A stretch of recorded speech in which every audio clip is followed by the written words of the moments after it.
Hello and welcome back. My name is Colton from Ankeny Van Builds, and last week I showed you guys how to frame out your Ford Transit, and on this week's episode I'm going to show you how I pre-wired and insulated the entire thing.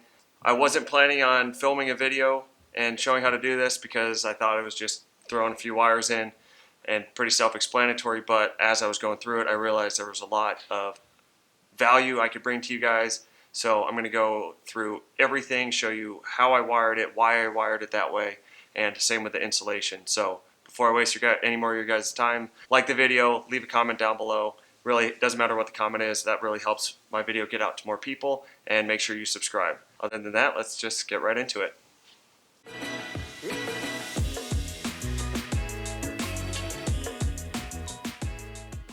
Alright, so if you can see here, it is a total bird's nest worth of wiring. We got some switches, we got some outlets, we got things hanging from the ceiling, we got light switches over here, random cables coming out over here. So at first glance this is all very overwhelming, but let me break down exactly what I did. So let's start with the Webasto pre-wiring. So Webasto comes with a huge long strand of wiring all spooled up into one. It's got the control head on it that connects into it, which I have coming down over here. And then it also has the fuses, which I have mounted right here. And then I ran the power portion of it right here. So I have it labeled for the positive and the negative. I have everything else labeled. That is probably one of the most crucial steps, because otherwise you would have no idea what any of this stuff means. Anyways, here's the power for the heater, and this is where the goal zero is going to go. I also have it run across this way. It's going to go into the wall here. I'll cut a notch out in the shiplap for those wires to go. This whole area is going to get a cabinet, so all that's going to be hidden. Here's the pre-wiring for the fridge that's going to go there. But this heater is going to run across. I have it going underneath the floors, underneath this step, and right now it's just coming out right here. But when I go to put in the Webasto, I will either drill a hole or feed this wire through the seat, and the Webasto is going to sit beneath the passenger seat. So if you notice, all of my 12-volt appliances have this black and red wire that's all connected into one. I'll leave a link to every single thing that I've used and everything that I purchased. So that will be the hard part done for you guys, and you can just buy all this stuff and put it all together. I bought one 100-foot spool of it and then 4 25-foot spools of it. But this stuff is really flexible. It's really easy to work with. You just spread them apart where you need to, and it makes running the wires much simpler rather than running just one positive and then one negative wire. So you'll notice I have a bunch of these hanging from the roof right now. These are where roughly all of our puck lights are going to go. And the way I wired all of these, I'll start here at the light switch itself. So you can see, I'll have a link to this as well. On the back we have input and output. So these wires are coming from the battery itself into the switch and then out towards all of our lights. So you have to run a positive and a negative into this switch, wire it this way, and then continue the wires all the way up and around. I'll try to follow it best I can, but essentially you get one strand that goes all the way around the entire roof, just like this, and then ends over at the end here. Then what you do is you buy these 3-way strand connectors, and you split apart the positive and the negative. That way you can open this 3-strand connector up, you slide the continuous line through, and then you feed your switch that's going to go to your light into the slot at the bottom of that blue connector until it's all the way through. And then right in the middle is a metal blade, essentially. And what you do is you get a piece of pliers and you squeeze them so that it cuts through both of the wires. That's what connects the two together. And then you fold the blue piece over and squeeze it tight. They're fairly simple to work with, and I did it on my last fan and they worked amazingly. And then when it comes time to wire the lights, you just connect the positive and the negative and you're done. So then the rest of it, I basically made sure that everything I wired ended up in one spot. And then I labeled all of them. So we got the lights that I just showed you. The water pump I have running all the way through to the other side to where the sink is going to go. This is going to be for the bed lift system. I'll show you how I did that. That was kind of crazy, kind of complex. Let's see what else we got. USB port, we got a reading, or a USB port so they can charge your phones. That just goes right up here. You got the max air fan wired in. Got the wiring for the fridge, wiring for the heater, which I already talked about. This right here also is going to be a charger. So this is going to allow them when the van is on, it plugs into the 12-volt cigarette plug, and it will actually charge the Goal Zero. So the way I did this, same thing as the heater. I ran it through this bottom part. They give you like 30 feet worth of it, so I have it just bundled up in the back here. Have it run all the way, goes under the floor, under this mat, and then I have it up, plugged in to the 12-volt port, and I'm just gonna find out a way to cleanly tape all this down so that it's not noticeable, not in the way, and they're not gonna be kicking it around. And this is gonna have one 110-volt outlet so they can charge laptops or something that isn't USB compatible. And I got to tell you that this thing that I found right here in Home Depot was life-saving. It made it so much easier. So I'm going to explain how I did that and got it into this right here. So this is all you're going to need. I found these at Home Depot, but you can actually find them on Amazon. Again, link will be down below. But basically what it is this end is going to plug in to your Goal Zero. It'll come through and you'll have your black, which is your positive, your green, which is your ground, and your white, which is your negative. You get a standard wall outlet. On the right side you have the brass, and on the left side you have the silver. So all you do is underneath these screws, you connect the positive side on the right side as you're looking at it, the negative on the left side as you're looking at it, and green goes to the ground. And then this guy right here, however you frame it out, you can mount it to the wall in here, or mount it onto the side using this right here.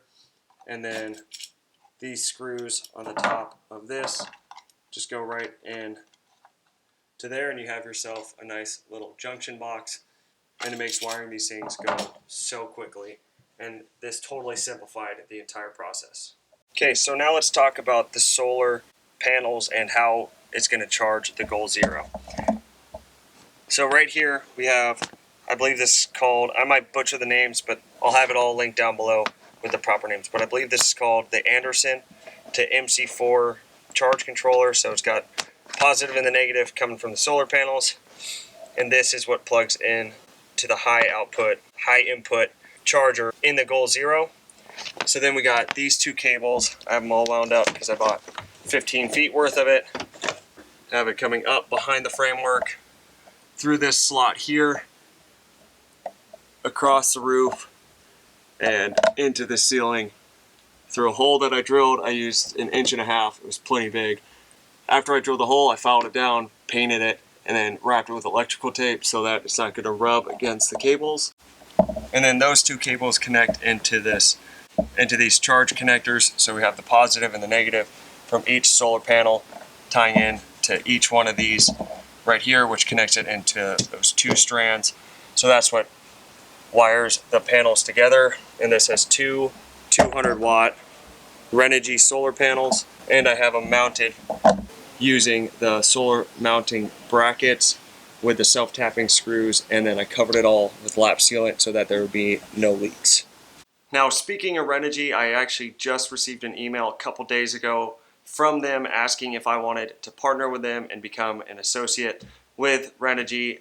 Now, I don't know how certain or how likely this may be, but I just applied a couple days ago. I should hear back in a few more days.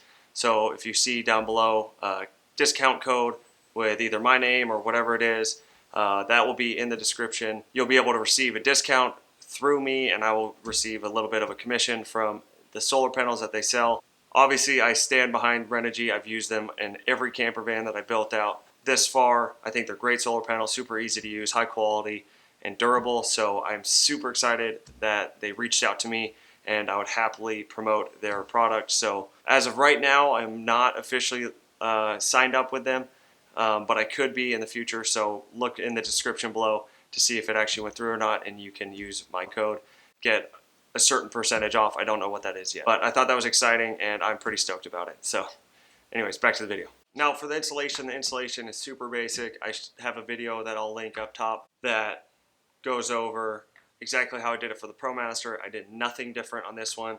Essentially, the only things that you need for that is a nice pair of heavy duty scissors, this 3M High Strength 90 spray adhesive, and a tape measure so you know how big to cut each square, and then whatever part is open, you just cut it, spray it, glue it on, move on to the next one. Super basic, but I use 3M. I think it's got a great R value, sound deadening to it, so I feel like the kill mat is unnecessary if you're going to use 3M.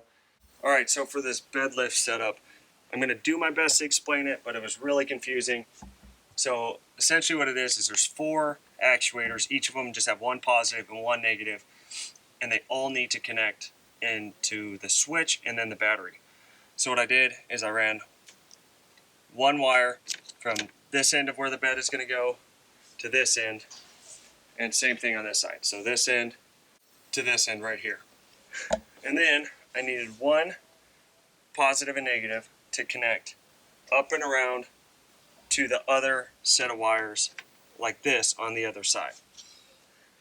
So how I did that is using one of these cross nuts. So I split the middle one apart, as you can see, and I wired all 3.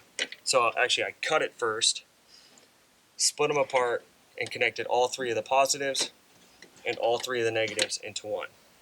And then with that one that I connected, I ran it all the way up and over until it came down to this side where I did the same thing. So I cut that one strand that I ran across left to right. I cut it right here. So now this will have a spot for the actuator to connect to, and then I connected all 3 negatives and all 3 positives into one cross nut. Then, so that connects all 4 of them together. And then, so then after this had the cross nut set up, I brought this up through all of here, and to connect it to the switch, I did the same thing. So that I cut it, the 3 positives go into one, the 3 negatives go into the other. So then it comes out right here. I butt spliced and crimped these connections here, and it goes into this reverse polarity switch, which again I will have linked below. But essentially what this allows it to do is you can hold it to where it will keep coming down until it can't go anymore. You could stop it mid-position wherever you want it, or you could have it go all the way up. So then, right here in the middle, I have the positive and the negative that goes to the battery. So these 2 are the ones that I came with.